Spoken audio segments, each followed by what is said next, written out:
अस्सलाम वालेकुम to all of you. तो फ्रेंड्स, आज की इस वीडियो में हम सोल्जर ट्रेड्समैन का एक ओरिजिनल सा क्वेश्चन पेपर करने वाले हैं और ये जो पेपर हमारा रहने वाला है 8th बेस का ये पेपर रहेगा। तो देखते हैं कि इसमें आपका स्कोर कहां तक जा पहुंचेगा और आप कितने सही क्वेश्चन कर पाओगे। तो जितने भी अग्निवीर के एस्पिरेंट्स है, चाहे वो नए हैं चाहे वो पुराने हैं या चाहे वो है जिन लोगों ने अप्लाई नहीं किया है जो आगे जाके अप्लाई करना चाहते हैं, या चाहे वो फीमेल कैंडिडेट है, तो यहाँ पे आप सब लोगों के लिए बहुत ही ज्यादा इंपॉर्टेंट वीडियो रहने वाला है। तो देखते हैं कि इसमें आपका स्कोर कहां तक जा पहुंचेगा। अपना स्कोर जो है नोट करना ना भूले, वीडियो के एंड में कमेंट बॉक्स में अपना स्कोर मेंशन करना ना भूले। यहाँ पे अगर मैं बॉर्डर बटालियन के एस्पिरेंट्स की बात करूं तो अनफॉर्चुनेटली हमारा जो आज का लाइव सेशन था वो किसी बग की वजह से सफल नहीं हो पाया। इंशाल्लाह I will try my best next time. तो आज के लिए सॉरी। तो यहाँ पे जितने भी लोग नए हैं जिनको पता नहीं, आपके स्क्रीन पर 3 डॉट्स नजर आ रहे होंगे राइट साइड में टॉप साइड पर। तो अगर आपकी वीडियो की क्वालिटी अच्छी नहीं आ रही है, वहां से आप अपनी वीडियो क्वालिटी एडजस्ट कर सकते हो, एचडी मोड में ला सकते हो। अगर आपका नेटवर्क का इश्यू है, अगर पेपर अच्छी तरह से नहीं दिखाई दे रहा है तो आप वीडियो क्वालिटी एडजस्ट कर लेना। तो चलिए यहाँ पे हम अपने क्वेश्चन की तरफ बढ़ते हैं। तो देखते हैं कि आप कितने क्वेश्चन सही कर पाओगे। यहाँ पे देखिए सबसे पहला क्वेश्चन क्या पूछा गया है, the boundary line between north east India and China. तो यहाँ पे नॉर्थ ईस्ट इंडिया को लेकर परेशानी में मत आ जाना। सिंपली आप इस तरह से कह सकते हो कि इंडिया और चाइना के बीच में कौन सा बॉर्डर आता है, उसे किस नाम से जाना जाता है, McMahon line, Radcliffe line, Durand line या पार्क स्ट्रेट। तो यहाँ पे अगर मैं ए पार्ट की बात करूं, मैकमोहन लाइन की बात करूं, ए पार्ट हमारा राइट आंसर होगा। यहाँ पे आप पॉइंट याद रख लेना, इंडिया और चाइना के बीच में कौन सा बॉर्डर आता है, मैकमोहन लाइन। और अगर मैं रेड क्लिफ लाइन की बात करूं तो इंडिया और पाकिस्तान के बीच में आता है। अगर मैं डुरैंड लाइन की बात करूं तो अफगानिस्तान और पाकिस्तान के बीच में आता है। और अगर मैं पाक स्ट्रेट की बात करूं, इंडिया और श्रीलंका के बीच में आता है। ये पॉइंट आप याद रख लेना, इंपॉर्टेंट पॉइंट आपके लिए रह सकता है। इसके बाद देखिए नेक्स्ट क्वेश्चन यहाँ पे क्या कह रहा है, dash is the national bird of Australia. तो यहाँ पे ऑस्ट्रेलिया का नेशनल बर्ड आपसे पूछा गया है, काइट, फ्लैमिंगो, पीकॉक या ईमू। तो यहाँ पे इस वक्त अगर मैं एज पर ऑप्शन की बात करूं तो डी पार्ट ईमू हमारा राइट आंसर होगा। लेकिन जो इन फ्यूचर इस कोर्स को देख रहे होंगे, वीडियो को देख रहे होंगे, तो इस तरह के पॉइंट्स जो है चेक कर लिया करो, क्योंकि कभी कभार चेंज होते रहते हैं। इसके बाद देखिए नेक्स्ट पॉइंट की अगर मैं बात करूं, which creature grows again after it cut into half. तो यहाँ पे आपको मुझे बताना कि इनमें से वो कौन सा क्रिएचर है, अगर उसको बीच में काटा भी जाए या थोड़ा बहुत काटा जाए वो तब भी ग्रो कर सकता है। तो अगर मैं यहाँ पे ऑप्शन की बात करूं, अर्थवॉर्म, लिजार्ड, कॉकरोच या फ्रॉग। तो फ्रॉग की अगर मैं बात करूं, ये भी तो मर जाएगा काटने से, कॉकरोच भी मर जाएगा, लिजर्ड सीधी सी बात है मर जाएगा, लेकिन earthworm that mean A part हमारा सही आंसर होगा। इसके बाद आप देख सकते हो question number 4, with which one of the following activities golden globe award is associated.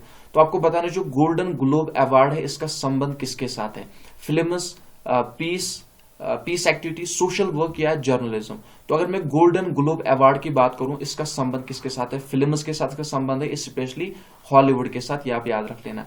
तो यहाँ पे जितने भी लोग ऐसे हैं जो कि पहले मेरे साथ जुड़े हुए हैं या जिन लोगों ने पीडीएफ ली है, तो उनसे मैं कहना चाहूंगा कि मेरे पास नया मटेरियल रिसेंटली पहुंचा है, तो वीडियो आपके लिए इंपॉर्टेंट रह सकती है।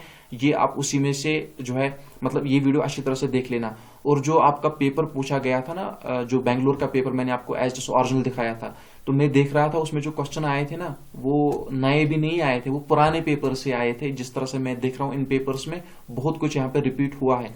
तो मेरे पास ढेर सारे पुराने पेपर आ चुके हैं, जो कि कल शाम को ये नया मटेरियल मुझे मिला, तो तमिलनाडु से मटेरियल लाना पड़ा, ठीक है ना।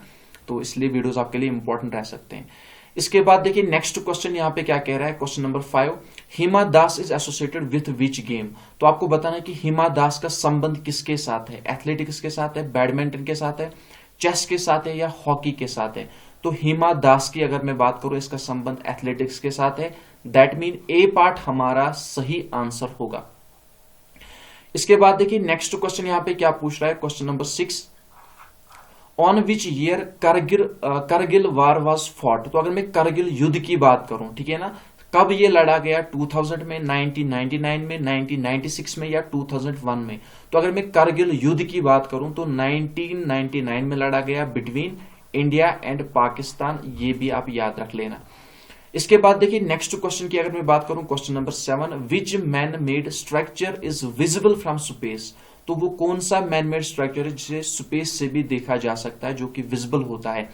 अगर मैं बात करूं यहाँ पे ग्रेट वॉल ऑफ चाइना की, ठीक है ना, डी पार्ट की अगर मैं बात करूं तो डी पार्ट हमारा सही आंसर होगा।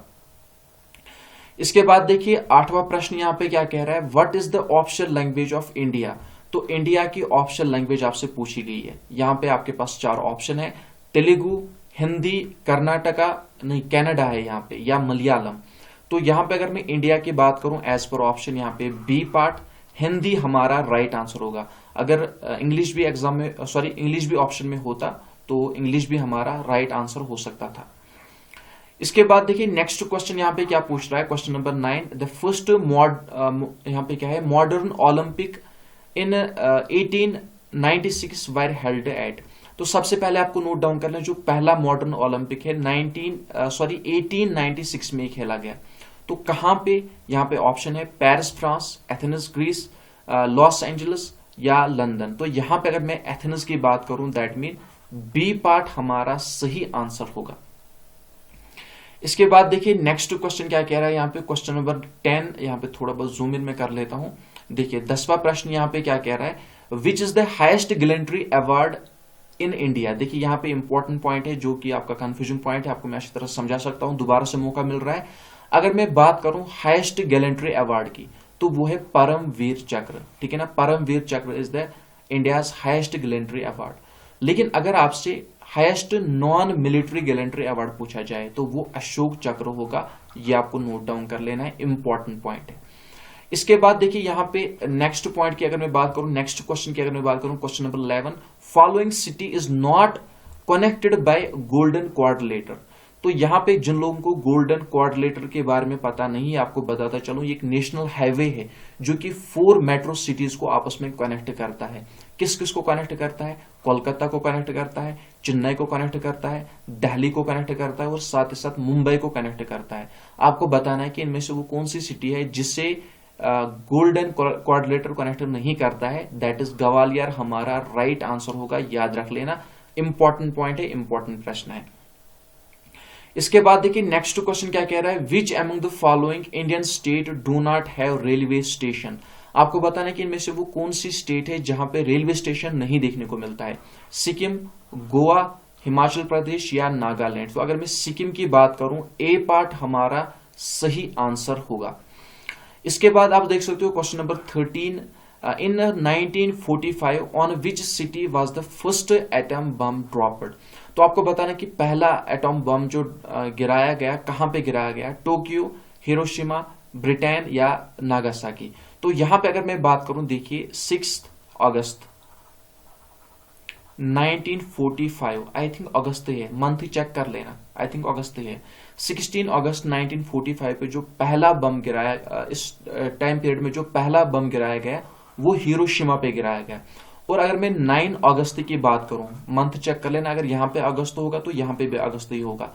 1945 में जो है नागासाकी पे गिराया गया, ठीक है ना, दूसरी बार नागासाकी पे और पहली बार हिरोशिमा पे। तो इस वक्त हमारा हिरोशिमा सही आंसर होगा, आई थिंक अगस्त ही है लेकिन फिर भी चेक कर लेना।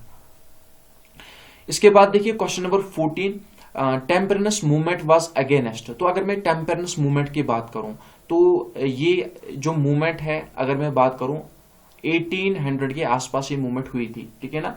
तो इस मूवमेंट, ये जो मूवमेंट थी किसके खिलाफ थी, क्राइम के खिलाफ थी, अनएम्प्लॉयमेंट के खिलाफ थी, जेंडर बियास के खिलाफ थी, या अगर मैं अल्कोहलिज्म की बात करूं तो अगर मैं यहां पे बात करूं टेम्परेनेस मूवमेंट की तो ये अल्कोहलिज्म के खिलाफ थी, तो अगेंस्ट अल्कोहलिज्म, डी पार्ट हमारा सही आंसर होगा।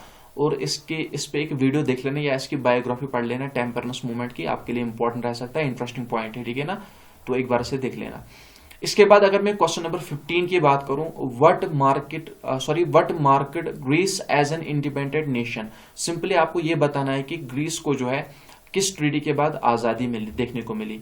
तो यहां पे अगर मैं सबसे पहले आप नोट डाउन कर लेना, जो ट्रीटी ऑफ वेना है इसका डेट याद रख लेना 1815 में, और अगर मैं यहाँ पे ट्रीटी ऑफ वर्सलाइज की बात करूं तो 1817 में हुई, ये भी आप याद रख लेना। और अगर मैं ट्रीटी ऑफ कॉन्स्टेंट, यहाँ पे क्या है, कॉन्स्टेंटिनोपल की अगर मैं बात करूं तो इसी के बाद जो है यहाँ पे ग्रीस को इंडिपेंडेंस मिली तो 1832 याद रख लेना इसका डेट, ये भी आपके लिए इंपॉर्टेंट हो सकता है। तो ये थी आज की हमारी वीडियो। उम्मीद करता हूं कि आपको वीडियो पसंद आई होगी। वीडियो अगर पसंद आए वीडियो को लाइक शेयर जरूर कर देना। चैनल पे जितने भी लोग नए हैं चैनल को सब्सक्राइब करना ना भूले। आज की वीडियो में आपका कितना स्कोर रहा, 15 में से आपके प्रश्न कितने ठीक हुए, ये आप मुझे बता देना, ठीक है ना। आज का वीडियो छोटा ही हुआ क्योंकि थोड़ी बहुत गड़बड़ी हुई थी, दैट इज वाई मैंने आज का वीडियो छोटा ही अपलोड किया। लेकिन इससे पहले मैंने एक वीडियो अपलोड किया है जिसमें मैंने अपने नए मटेरियल के बारे में बताया, जो कि रिसेंटली मैंने नए पेपर्स लाए हैं, उसकी स्ट्रेटेजी वगैरह बताई। जितने भी अग्निवीर के एस्पिरेंट्स है, चाहे वो मेल है या फीमेल है, तो आपके स्क्रीन पर ये जो वीडियो शो हो रहा है इस पर क्लिक करके एक बार जरूर देख लेना। इंपॉर्टेंट वीडियो है, इसमें स्ट्रेटेजी मैंने शेयर की। आपकी स्क्रीन पर जो वीडियो शो हो रहा है इसको एक बार जरूर देख लेना।